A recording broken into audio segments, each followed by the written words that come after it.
And now, Dakota Territory Sports, sponsored by your local Ford stores.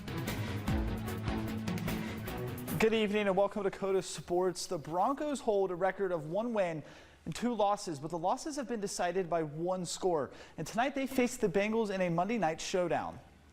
The Broncos are getting ready to kick off right here on ABC at 6:15.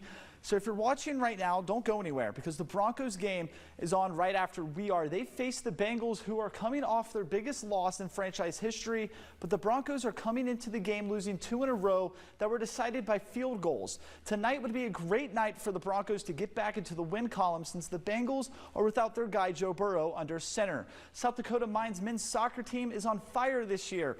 They are off to an undefeated season. They have 2 ties and picked up a win Sunday against Colorado Mesa 4-0. Zach Peroff, Alvin Yodo, and Parker Yoakum all recorded a goal, and Raleigh Ford also recorded a goal. And once again, this Mines defense has stepped up. The most amount of goals this defense has allowed in one game has only been 2, and they won that game. Defense wins championships, so will that be the case for Mines this year in soccer? We'll just have to wait and see. They go to Colorado to play Colorado School of Mines on Friday.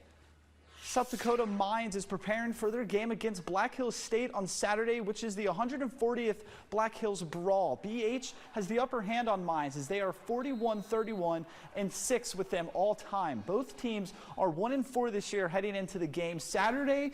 But Mines is coming off an impressive win over Fort Lewis, a team that BH has already beat. I talked to Mines head coach after the game this past weekend, and he said he liked seeing the team play a full 60 minutes. Walk-off field goal is what did it for Mines to get the win over Fort Lewis. What will it take for Mines to defeat BH this week? Here's quarterback Gage Baker after their game on Saturday.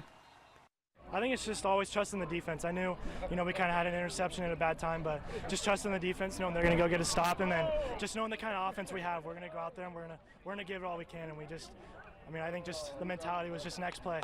Got to take it off in the next play and go out and go win the game. Just to continue to improve and get better every single week. I think we've been a team that's gotten significantly better every single week, trying to find our identity, and I think just continuing in the right direction and showing a little more dominance for sure.